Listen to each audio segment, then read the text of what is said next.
एक बार क्या हुआ कि रघु जी महाराज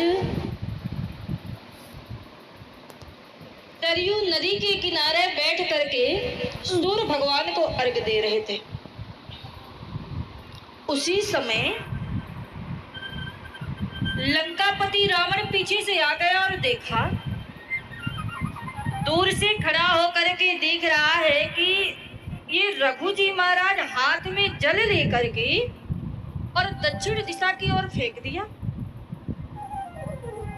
तो रावण आया और कहा कि महाराज एक बात बताइए, ये कौन सी पूजा होती है आपकी?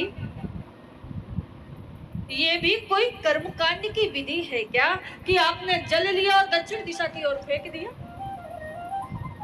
बोले, रावण आपको पता है ये जो मैंने अभिमंत्रित जल फेंका है दक्षिण दिशा की ओर, तो एक गौ माता, एक ब्राह्मण की गौ माता है जिस पर एक शेर आकर के प्रहार करने वाला है, और हमने ये अभिमंत्रित जल फेंक दिया तो महाराज उस गौ माता की जान बच गई।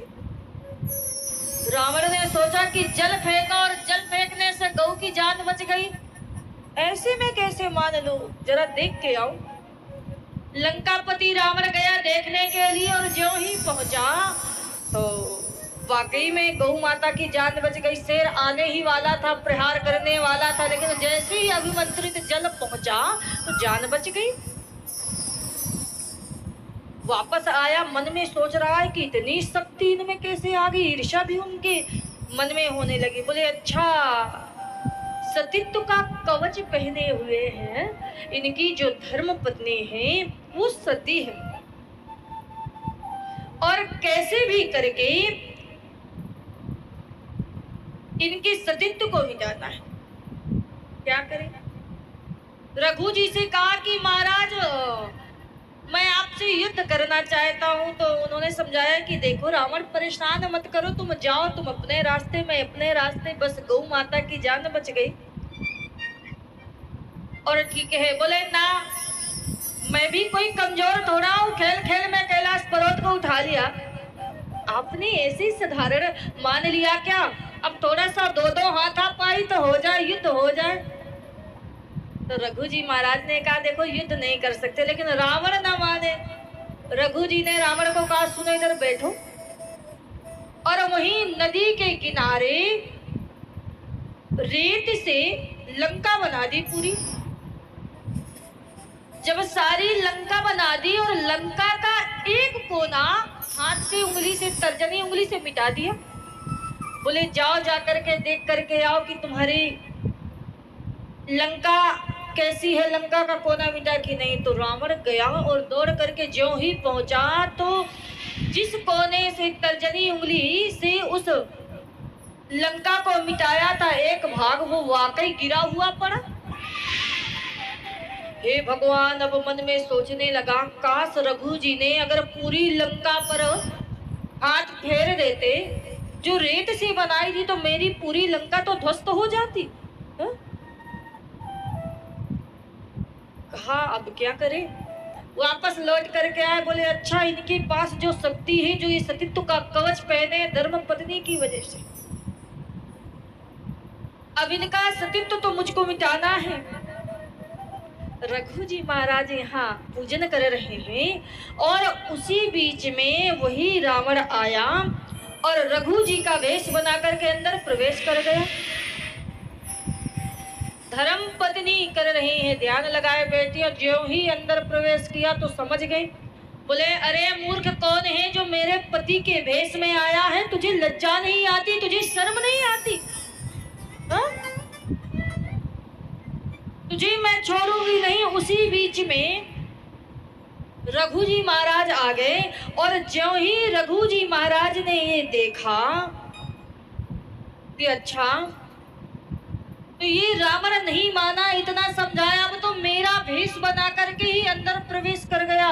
तो तुरंत तरकस से अपने बाण निकाला है और क्रोध में आकर के बाण निकाल करके ज्यों ही मारने के लिए आगे बढ़ाया, उसी समय ब्रह्मा जी प्रकट हो गए। ब्रह्मा जी ने कहा हे रघु जी महाराज क्षमा करें, आप इसको छोड़ दीजिए। बोले कैसी बात कर रहे हैं, इतना बड़ा अनर्थ करने जा रहा था और आप कह रहे हैं कि इसको छोड़ दे। हाँ? ब्रह्मा जी ने कहा महाराज आपको पता है मैंने वरदान दिया है इसको, और हाँ इसने जो पाप किया इसको इसकी सजा तो मिलेगी। इसकी पाप का घड़ा भरता हुआ आ रहा है, पूरा कसर है। आपके ही वंश में राघव सरकार का जन्म होगा और राम जी ही इसका विनाश करेंगे। जब ब्रह्मा जी ने समझाया तो रघु जी ने कहा चलो आप अगर ऐसा कहते हैं तो ठीक है, लेकिन अब क्या करें इस बाण का, ये तो मृत्यु बाण अब निकाल लिया। बोले ऐसा करो कि आप ये मृत्यु बाण हमको दे दो। ठीक है, मृत्यु बाण लेकर के आ गए ब्रह्मा जी।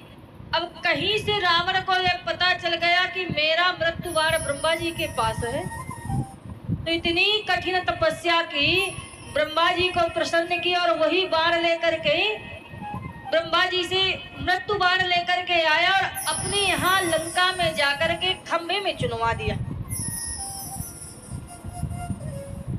मंदोदरी को सारी बात बताई, बड़ा खुश था। और जिस समय प्रभु श्री राम और रावण का घमासान युद्ध हो रहा था तो भगवान श्री राम इधर से बाण चलाए, उधर से रावण। अब किसी ना किसी तरह ये रावण तो मर ही नहीं रहा था, कभी प्रकट हो जाए कभी लुप्त हो जाए। तो विभीषण जी से पूछा कि जरा ये बताइए ऐसा क्यों हो रहा है, ये रावण मर क्यों नहीं रहा। बोले महाराज एक राज बताएं आपको। रावण के पास मृत्यु बाण रखा हुआ है जो ब्रह्मा जी से लेकर के आए थे। अब ये तो पता है कि मृत्यु बाण है, लेकिन ये ना पता कि ये रखे कहाँ है। हनुमान जी महाराज बोले जय श्री राम। बोले ऐसा करो ये काम तो आप हमारे ऊपर छोड़ दो और इसका तो पता हम लगा लेंगे। अब यहाँ प्रभु श्री राम रावण का घमासान युद्ध हो रहा, उधर हनुमान जी महाराज ब्राह्मण का वेश बना करके गए मंदोदरी के पास और मंदोदरी रुदन कर रही है। हे भगवान अब लगता है कि मेरे पति बचेंगे ही नहीं, क्या करूं कुछ समझ नहीं आ रहा। हनुमान जी ने कहा अरे देवी जी आप बेकार में रुदन कर रही है, रो रही है। आपको पता है आपके पति को इस संसार में मारने वाला तो कोई है ही नहीं। बोले क्यों नहीं। अरे आपको पता नहीं कि आपके पति के पास मृत्यु बाण है जो ब्रह्मा जी से लेकर के आए थे।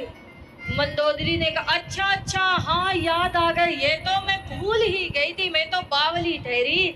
अरे महाराज जी अच्छा हुआ आपने याद दिलाया। अरे ये मृत्यु बाण तो मृत्यु बाण इसी खंभे में ही तो चुनवाया है। हनुमान जी ने जो ही सुना बोले अब हो गया मेरा काम। बोले जय श्री राम और एक पाद प्रहार खंभे में जो ही किया वो खंभा बीच से फट गया और वही मृत्यु बाण लेकर के प्रभु श्री राम जी को दे दिया। और जो ही राम जी ने बाण लिया 31 बाणों का संधान किया है और लंकापति रावण को मारा है नाभि में, तो उसी समय रावण का विनाश हो गया है। बोलिए रामचंद्र भगवान धन्य है महाराज हनुमान जी।